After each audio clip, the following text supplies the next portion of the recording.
I had so many dreams of where I wanted to go, who I wanted to be, and what I wanted to do. Theater companies I wanted to start with classmates, movies I wanted to be in, directors I wanted to work with, stories I needed to tell.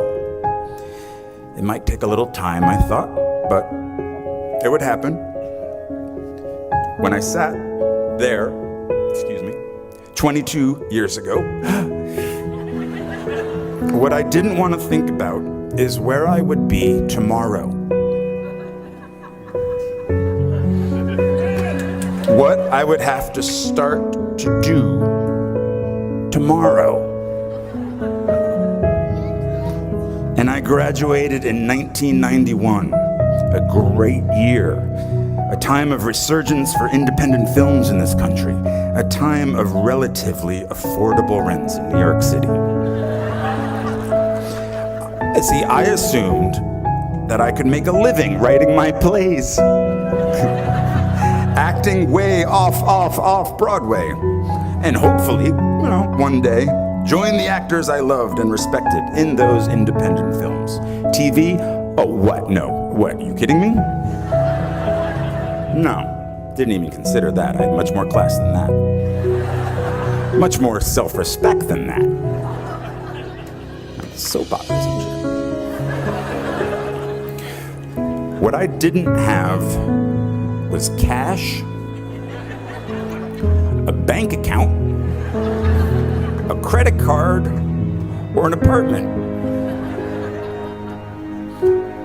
I just had debt. A big, hungry, growing larger every moment debt. So as you will tomorrow, I had to leave beautiful Vermont. I packed the life that I knew with socks and a toothbrush into my backpack, and I slept on couch after couch after couch after couch at friends' apartments in New York until I wore out their rent-paying roommates' welcome.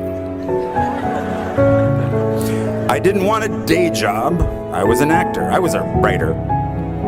I was a Bennington graduate. I had to get a day job.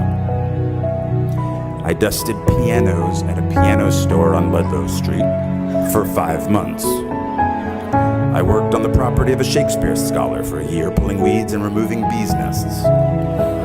I went on unemployment once, but not for long. I couldn't handle the guilt. Eventually, I was able to pay rent for a spot on the floor of an apartment on the Lower East Side, but my roommate had a breakdown and disappeared.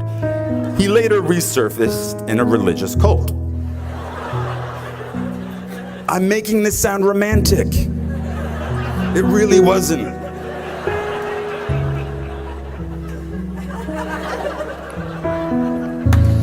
I helped hang paintings at galleries, paintings that inspire you to think, I could do that.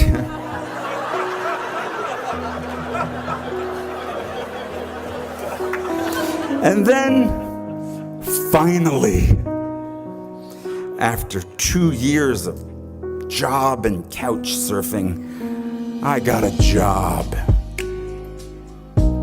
in application processing as a data enterer at a place called Professional Examination Services. And I stayed for 6 years. 6 years. Longer than my time at Bennington. From the age of 23 to 29. Well, they loved me there. I was funny. I wore black, no cape, no tights. I smoked in the loading docks with the guys from the mailroom, and we shared how hungover we all were. Everyone called each other Shorty. I don't know. What's up, Shorty? How you doing, Shorty? Oh, so hungover, Shorty. I called in sick almost every Friday because I was out late the night before. I hated that job, and I clung to that job. because of that job, I could afford my own place. So I lived in Williamsburg, Brooklyn, Yeah, you say that now.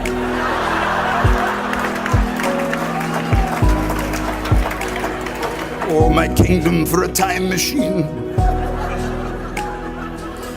Yeah, that's right. I lived in an industrial loft.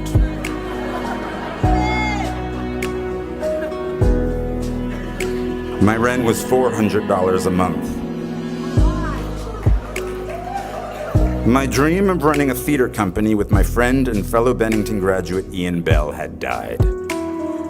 I won't go into those details, but neither one of us had any business sense, and the theater we lived in, it had no heat or hot water. We didn't smell very good, but we had our youth. The youth gets old very quickly. You'll see. So Ian moved out to Seattle, and I moved up the street to my loft. And I still didn't have heat. In 1993, industrial loft meant not legal to live there. I don't want this to sound cool, and I feel like it's sounding cool. Ad lib.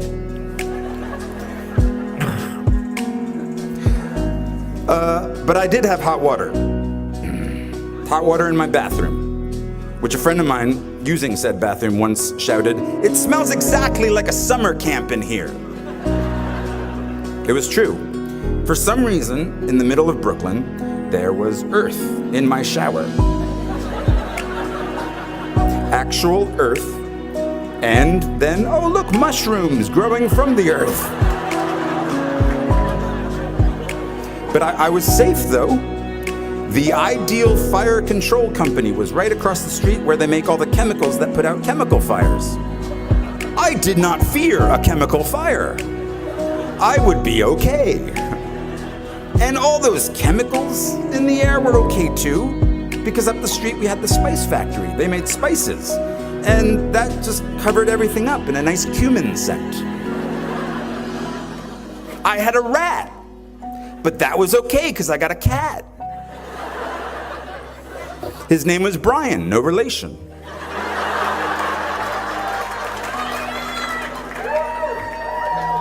My grandmother had given me a pink pull-out couch. Jurrivh. Oddly, no friends or recent graduates wanted to crash on my couch. So I put the couch on its end so Brian could climb it and look out the window. I had only the one window. I myself could not look out the window. It was quite high. So I had no heat, no girlfriend. What, are you kidding me? No acting agent. But I had a cat named Brian who told me of the world outside.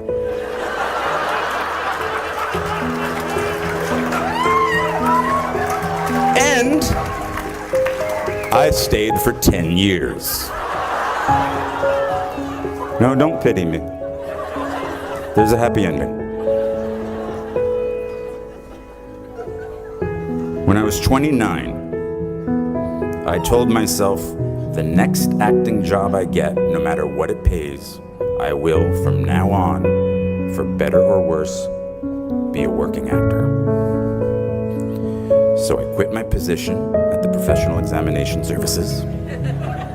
My friends really weren't happy about that because it was so easy to find me when I worked there. Work was the only place I had the internet. This was at the beginning of the internet. And now I didn't have either the internet or a cell phone or a job. But something good happened. I got a low-paying theater job in a play called Imperfect Love, which led to a film called 13 Moons with the same writer, which led to other roles, which led to other roles. And I've worked as an actor ever since.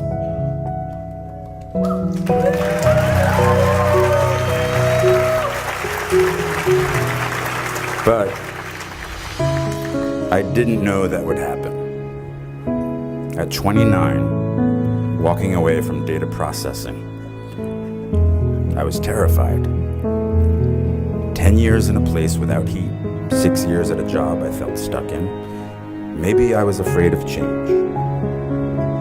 Are you? My parents didn't have much money, but they struggled to send me to the best schools. And one of the most important things they did for me, and graduates, maybe you don't want to hear this, is that once I graduated, I was on my own. Financially, it was my turn.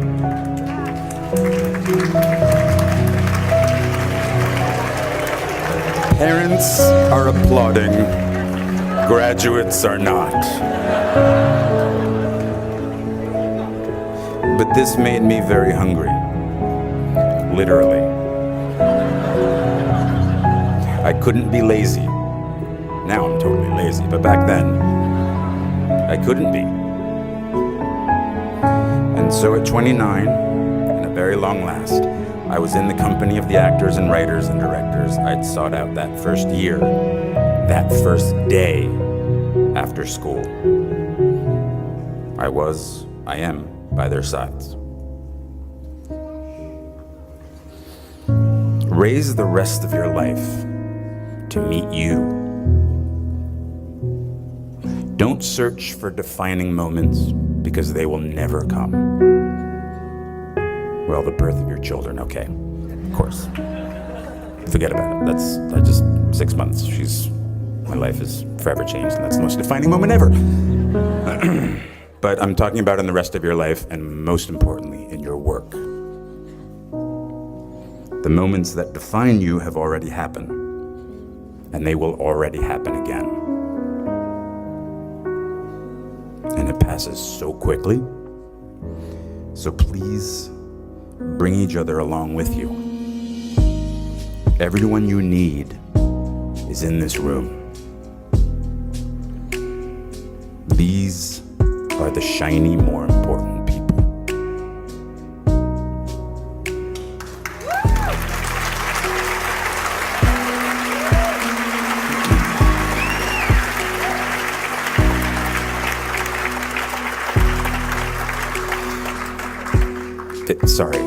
It sucks after graduation. It really does. I mean, I don't know, at least it did for me, but that's the only thing I know. You just get a bit derailed. But soon something starts to happen. Trust me. A rhythm sets in. Just like it did after your first few days here. Just try not to wait until, like me, you're 29 before you find it. And if you are, that's fine too. Some of us never find it. But you will. I promise you. You are already here. That's such an enormous step all its own. You'll find your rhythm or continue the one you have already found. I was walking downtown in Manhattan the other day, and I was approached by a group of very sweet young ladies. Easy. Actually, they were sort of running feverishly down the street after me.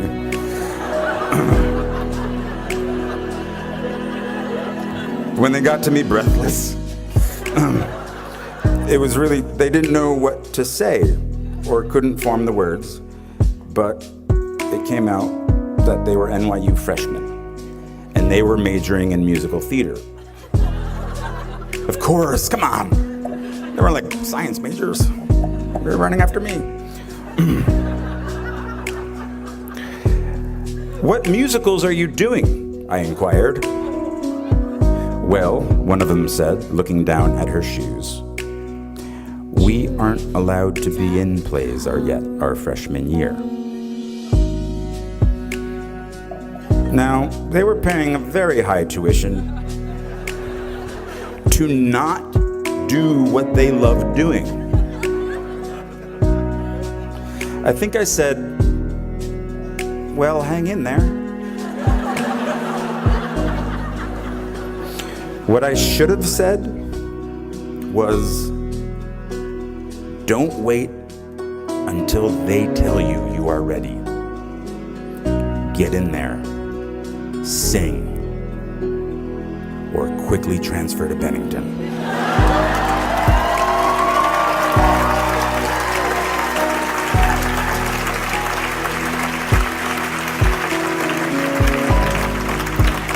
When I went to school here, if a freshman wanted to write, direct, and star in her own musical, the lights would already be hung for her.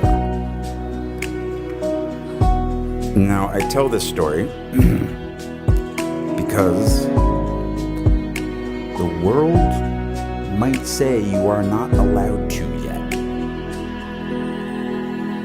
I waited a long time out in the world before I gave myself permission to fail. Please, don't even bother asking.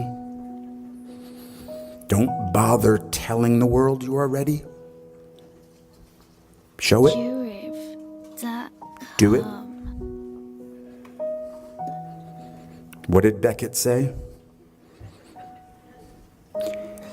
Ever tried, ever failed, no matter. Try again, fail again, fail better. Bennington class of 2012. The world is yours. Treat everyone kindly and light up the night. Thank you so much for having me here. Good night.